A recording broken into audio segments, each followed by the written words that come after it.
Donkey Kong Bananza! Hey everybody, Mc.Moody here, and I just could not wait to talk about this game. I've talked about the Donkey Kong Country games on this channel before, but this one, man, this one was something else. So, because this game is brand new, I am going to put a clear spoiler warning into the video whenever I'm going to talk about spoilers that happen later on in this game. So don't worry about this now, because the first part of this video is completely spoiler free.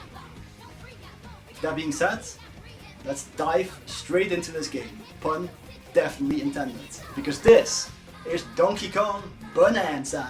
Like many of you, I have been really enjoying the Switch 2 for a few weeks now, and I was especially hyped for this game. Donkey Kong Bananza was developed by the same team that made Super Mario Odyssey, and it's been in the making since 2008, starting development as a Switch 1 game actually. And the Mario Odyssey influence is just really apparent here. Just by the visuals, animations and DK's fluid movement. With how you can string different movements together and stuff. It's all a blast. It's just great to control DK here. But it's also similar in the fact that Mario Odyssey managed to combine the platforming gameplay mechanics of the 3D Mario games with collectathon mechanics. A gameplay style that's almost seemed to have died out after the N64 days. I think Donkey Kong 64 was one of the last big games in this era, to be honest. And in that aspect, Donkey Kong Bananza is very similar to Super Mario Odyssey, even more so than the Donkey Kong Country games for instance. And let's talk about Donkey Kong himself for a bit. His new design first of all, because this is not the same Donkey Kong as from the Rareware games. Hashtag not my Donkey Kong. He looks like a completely different character to me. And first I thought, maybe he actually is a different character. Maybe this is actually Cranky Kong when he was younger. Because, you know, Cranky Kong was the original Donkey Kong from the arcade games. But no, this can't be true, because Cranky Kong is in this game actually. DK has just changed. Nah, but I do really like this new design. He is very expressive in his animations and stuff. I love it. I would just need a bit more time to really get used to it. That's all. Visually, this game of course looks absolutely amazing. The colors really pop, the environments look absolutely stunning, and the animations look on point as well. But at the same time, I think that you can see that it's initially developed as a Switch 1 game, and then upscaled after that. But still, it looks really good though.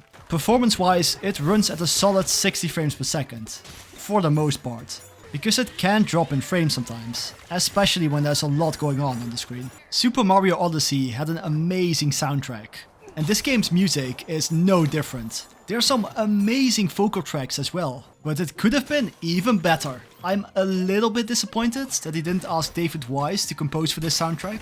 I mean, I'm sure the guy would have done it. There are some remixes of some of his songs in the game though. But come on Nintendo, if you make a Donkey Kong game, you need to hire David Wise pretty much from the get-go. A Donkey Kong game without David Wise's music is like a Scottish breakfast without haggis. It's just not the same. But yeah, the story takes us to a place called Ingot Isle, where DK, his friends, and a whole army of these mining monkeys are digging around in search for these things called Banandium gems.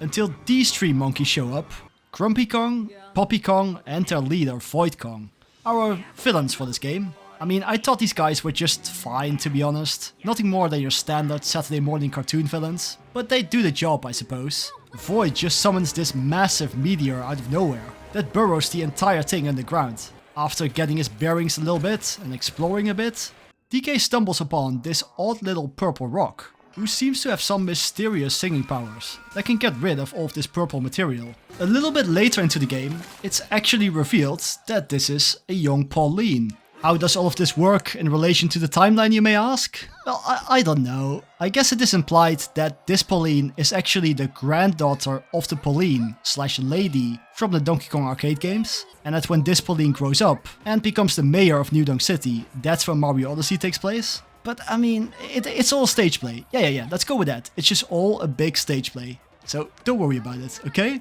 But it is generally really heartwarming to see the bond between DK and Pauline. She will comment on things you have seen in the levels, or events that took place in the story from time to time. And it's just really cute. And credits to her voice actor as well.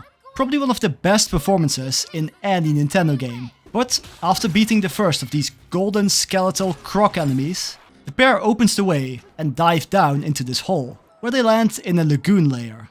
The first world of this game. Yeah, this game takes place entirely underground, but you wouldn't really notice this. I don't know where all of this artificial light is coming from in this world, but I'm happy that it's there, of course. In a weird way, this game kind of reminds me of the worlds in the single-player campaign of the Splatoon games, because these levels took place entirely underground as well. Even some of the enemies and bosses in this game wouldn't look too out of place in Splatoon.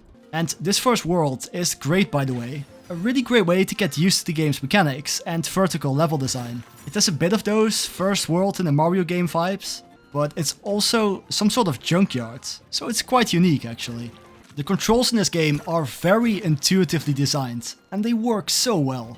The general gameplay concept here is that you explore these 3D sandbox levels that are almost fully destructible. I mean it, you can punch and dig through almost anything here. And you can climb on almost anything as well. And this really changes the way how you explore levels like this. DK can also do this diving punch straight down, which you can use to dig tunnels and such. Besides just savagely punching your way through, DK can also rip off chunks from the environment, which you can swing around to destroy terrain types you are not able to touch yourself, like these brambles. And you can generally destroy the terrain faster this way. But these chunks can also be tossed at enemies to attack them from a safe distance. You can even do this surfing move on a chunk of rock, which gives DK a whole bunch of extra movement options. Yeah, DK is just a blast to control in this game. The only problem I had is with the climbing, which can just feel a little bit janky sometimes. I had a few times where DK would just let go for like no reason, and every time I had to climb up a wall sideways with nothing underneath me,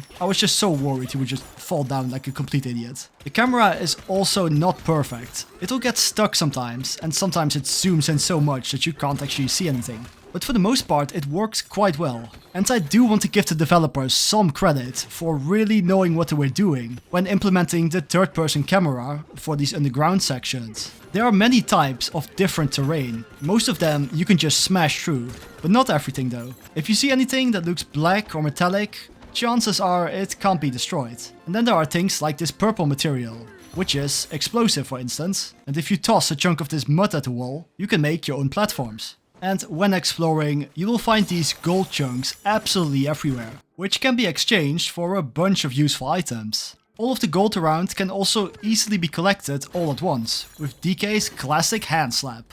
And this move is really useful, because it can also reveal the location of hidden goodies inside of walls and stuff, like Bananza gems, which are the main collectibles of this game. These are very much like the power moons in Super Mario Odyssey, to draw the comparison to that game again. But unlike that game, they are not needed to access new worlds in this game. Instead, if you find 5 of these, you get a skill point that you can use to upgrade DK's moveset, which actually makes collecting these feel a lot more rewarding. There's a bunch of useful stuff you can upgrade here, like health upgrades and giving DK more punching power. Pro tip, you definitely want to upgrade this every so often, otherwise you won't be able to punch through the terrain in later levels. But there are literally hundreds of Bananza gems to collect in this game. Some of them will be right in your path when you follow the main objective, or you will get them from bosses and stuff. But they can also be well hidden inside of things like walls and such. Again, DK's hand slap move is your friend here. But some NPCs can also give them to you if you fulfill their request. And they can also be bought in shops for a number of these Bananza slices, which can be found all over the place just like gold. But you can also find these challenge courses. In these, you often have to do things like defeat a room full of enemies within a time limit, or get to the end of a particularly tricky or puzzling level, and these give you Bananza gems as well. Some of these even have 2D sections inspired by the classic Donkey Kong Country games. I especially love these. They are such an awesome callback, and you can even find bonus levels in the game, where you just collect as much gold as you can within the time limit. And it even plays the classic bonus level music from the Donkey Kong Country games. I love this. Other collectibles you will find are fossils, which are usually burrowed inside of the terrain and can be exchanged for some swanky new outfits for DK and Pauline. You can also find these treasure maps in the ground that can mark the location of fossils or Bananza gems sometimes on your map. I'm pretty sure these chests just randomly spawn inside of terrain, by the way, but they are very useful. But after some exploring, DK and Pauline come across this big ass ape, who is the first of the elders. After finding his sick mixtape, Pauline comes up with an absolute banger, which gives DK access to the Kong Bananza form. Oh yeah! This is basically just a timed power-up that you can enter whenever you want. but you do need to collect enough gold to replenish this meter to activate it. The Kong form gives a huge buff to DK's power. You can smash through almost anything with ease now. And you can also hit enemies with this sweet ass charge punch. And look at these monkey cheeks, man. There are some other Bananza forms to find in the game as well, and there are unique upgrades for all of these. I absolutely loved all of the music that Pauline sings for these Bananza forms as well though. They just got me swinging in my chair like the Elder over here. The Kong Elder tells the pair that to get back to the planet's surface, they need to travel all the way down to the planet's core, where, according to a legend, any wish can be granted by the Banandium root. Whoa, that's just some straight up Dragon Ball Z shit. A bit after meeting the first Kong Elder, DK and Pauline bump into these three from the Void Company, who are, of course, also after the planet's core. And it's time to fight the first boss fight of the game. The bosses are a bit on the easy side, especially the first ones. But they are really fun and can get pretty frantic. Sure, you're just punching your way through all the time, but these bosses are not just going to sit there and just get pummeled. You do need to create your own openings and be smart about it. From this point onward, you will just dive deeper and deeper into the planet, while exploring many different worlds, or layers as they are called, all while collecting as many Bananium gems along the way as you want, with a boss fight in between every so often. A big worry of mine with this game is that every layer is going to feel the same, because you can just punch your way through everything, but this is really not the case. Each layer of course has its own unique biome and feel to it. From this western style canyon with a big focus on minecart gameplay, to a snow covered landscape with snowboarding sections. But every layer also offers its own unique and tightly crafted level design, with its own mechanics and unique terrain types to mess around with. Nothing feels the same here. Even the NPCs. The freezer layer has these zebras that are just so cute. And there's this forest layer with ostriches that are running a hotel for some reason. I also love all of these NPCs. They are just rocks with googly eyes. They just look straight up like they come out of a game developed by Rareware. I love this. Many of these will help you out. Some of them will point the way, they manage the shops, some can build a hideout for you, where the pair can get some rest and recover some health. And some of them can also build some shortcuts for you. All really useful stuff, as long as you have some gold to spare. We also got these elevators that can warp you to checkpoints on the map, or to earlier layers, which is really useful. And again, you can explore these layers as much as you want. You can just beeline straight to the main objective, or you can scour each entire layer and collect every single Bananium gem and fossil there is. It's all up to you, but whatever you do, it's just an absolute blast to play through this game. Spoiler warning, because from this point on, I'm going to talk about things that happen later into the game, aka spoilers. So if you still want to play this game, and you haven't yet, make sure to skip to this timestamp in the video, right now. Alright, we good? They're all gone? Now let's talk spoilers. So just to talk about some of the other Bananza forms you encounter in the game. In the freezer layer, DK can get the zebra Bananza form, which can let you sprint across breakable surfaces. It is pretty useful and it's just nice that you can move around super fast. And in the forest layer, DK gets the ostrich Bananza form, which lets you fly for a short amount of time, which is of course a super useful platforming ability. And then a bit later into the game, there's the elephant Bananza form as well, which this is probably the best one of all of them. You can just suck up any type of terrain really quickly, and it just makes a JoJo sound. Am I the only one who thinks this?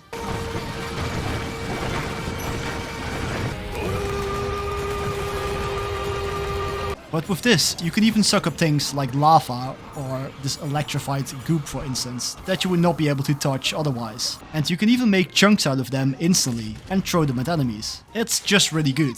And then, quite late into the game, you get the snake Bananza form. I really love how this looks by the way, but this one I found the least useful.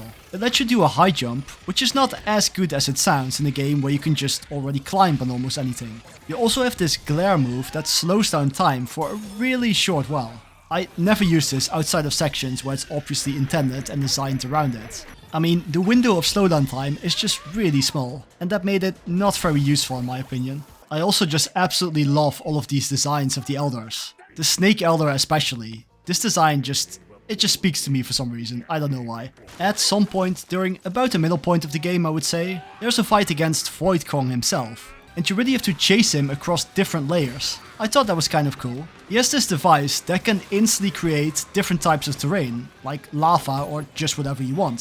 So you really have to react very quickly to whatever pops up in front of you. I thought this was a really fun boss fight. Some of the bosses after this, however, are refights of earlier bosses, but you do fight them with completely new Bananza form abilities, so they at least don't feel like the same fight. There are also some really good levels later on in the game. I really enjoyed this beach layer, for instance. It is such an awesome vibe and it was a blast to explore. And then there's the racing layer, where you actually find Diddy and Dixie Kong. And they have set up this entire Rambi racing track. First of all, it's cool that you can actually ride Rambi in this game. Love it. And is that the Rambi music from Donkey Kong 64 that's being played during these races? Count me in. But gameplay wise, controlling Rambi here just didn't really click with me, to be honest. I didn't really enjoy these races all too much. I won somehow on my first try, but just don't ask me how. And there's this point in the game where Pauline gets swallowed up by this huge eel, and the pair gets separated.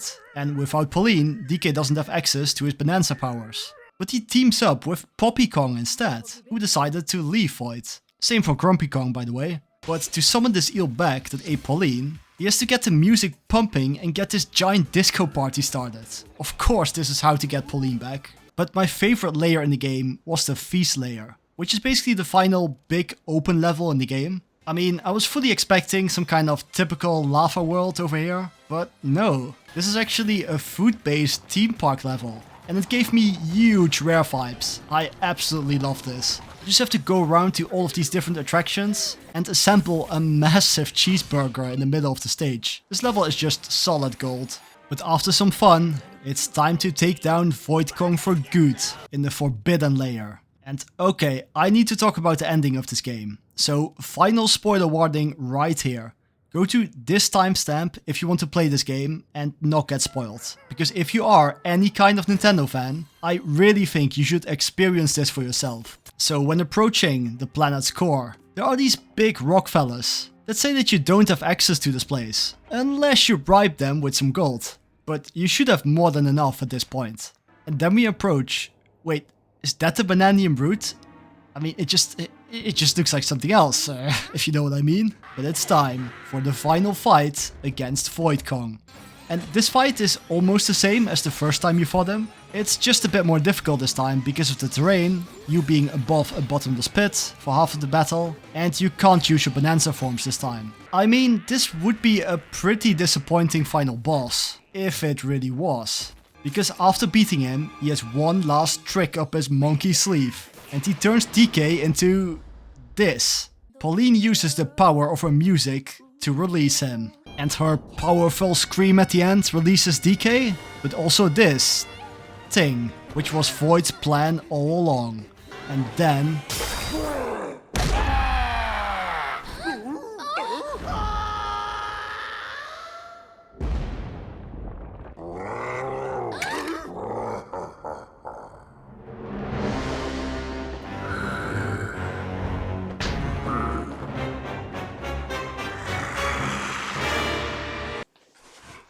King K. Rool is back, bitches! I mean, they actually did it. They really brought him back. I mean, he's been in Super Smash Bros. Ultimate, which was absolutely awesome. I love that. But he's not been the villain in any good Nintendo game since Donkey Kong 64. My god, I did not expect this. I mean, I had some suspicion because some of the enemies in the game are crocodile skeletons, but I gave up halfway through this game. I mean, I was not ready for them to just keep this hidden from us until the very end of the game. So, the game is not over yet. We have to chase down K. Rool to the planet's core in a last series of pretty difficult challenges. And they go absolutely so hard with the fan service in this last section. Because we slowly make our way down with, of course, a minecart. And it plays a remix of the classic music as well. So awesome. And then there are actually real-life critters here, but also neckies and zingers. And they also make the exact same sound effect from the Donkey Kong Country games when you defeat them, and it's just... I love this so much! But King K. Rool has beaten us to the planet's core, and has obtained the power of the Bananium root. Okay, they did not just bring K. Rool back, but they made him more menacing than he has ever been. He's not just the leader of a bunch of random crocodiles here. He feels like a real world-ending threat. This final boss fight is so amazing. How you have to beat him down with the Kong Bananza form, all with some amazing music playing. What an absolutely amazing boss fight, man. But when he finally goes down, the Banandium root is released. And Pauline wishes to return back to her home on the surface. And DK just wishes for lots of bananas. What else? So this giant pillar of bananas brings them right back to the surface. But not the way they came from, actually. And that was Donkey Kong Bananza. Roll the credits. Yep, this is just like the end of Donkey Kong Country 1. And if you play that game, you know that this is not the end. Because the king has just gotten back and he is not going down just after that. He chases you down with his freaking flying machine from Donkey Kong Country 3 and you will just have to keep holding him off until you reach the surface. And this remix of Gangplank Galleon absolutely freaking slaps that plays in the background. This section was so awesome. And when you finally emerge from the ground, you're actually in New Donk City from Super Mario Odyssey. That's pretty cool. The only problem is, K. Rool is here as well.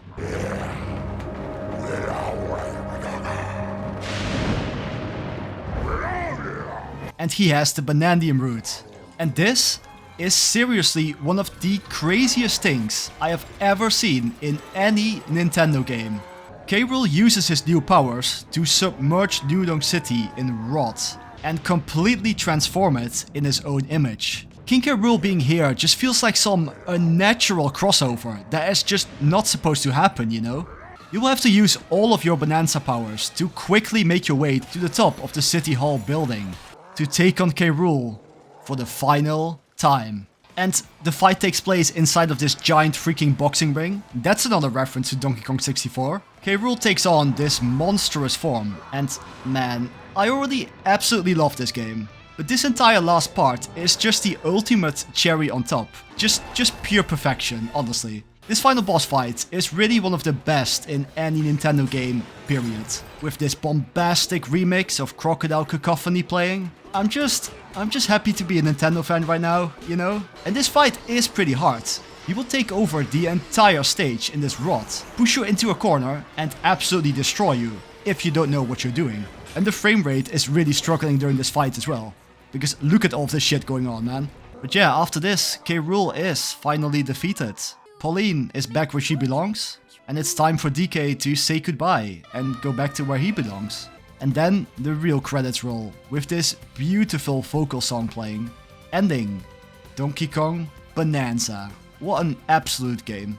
Well yeah, this is the end of the story, but there's still lots of post-game stuff you can do, if you're up for it. Because Pauline just comes back with this elevator, like it's absolutely nothing. Could we not have done this since the very beginning? But yeah, there are lots of post-game Banandium gems to obtain here as well, and these can get pretty hard as you might expect. And then there are the Bananza rehearsals, which are just super challenging levels, based around the Bananza abilities. I have not 100%ed this game as of yet, but I'm definitely going to. It looks like it's going to be a really fun challenge. This game is an absolute blast to play, from start to finish. With nice visuals, smooth animations, good music, tight controls, and super fun and creative level design. The only minor problems I can find with it is that the climbing controls can be a little bit janky, the camera can get stuck, and the game can drop some frames sometimes. And it might not look like the huge graphical leap that you might be expecting for the Switch 2. And of course that it's a bit more pricey than Switch 1 games. But to give my quick thoughts on this, I think that Mario Kart World is a bit too expensive, but I think that this game, being £65 in the UK, is a fair price for a high quality game like this. It's really one of those big Nintendo releases. It should be in the same conversation as Super Mario Odyssey and Zelda Breath of the Wild. I can definitely recommend playing this game, especially if you enjoyed Super Mario Odyssey. Is this game reason enough to buy a Switch 2? Yeah, I think so at least. Is this game better than Super Mario Odyssey? Who cares? They're both amazing and should both be played. The team that made these games is super talented and they really know how to take the fun from older games and mix it with brand new ideas. And I cannot wait what this team will bring us next. We just have to wait another 8 years for that. Oh yeah, and I almost forgot to talk about the DK Artist mode. Here, you can just paint on DK's face using the Joy-Con controls. I mean, this mode is it's just fine. Just a harmless distraction they added, but just nothing really special, I would say. And that was Donkey Kong Bananza. You know, games like this, they really make me happy that I'm a Nintendo fan, you know? And I really hope that you enjoyed the video as well. And feel free to share your thoughts, experiences about this game in the comments below, but no spoilers in that please, just for other people's sake. And if you enjoyed this video and you want to see more, consider subscribing to the channel of course. And who knows, hopefully, see you on the next Mc.Moody review.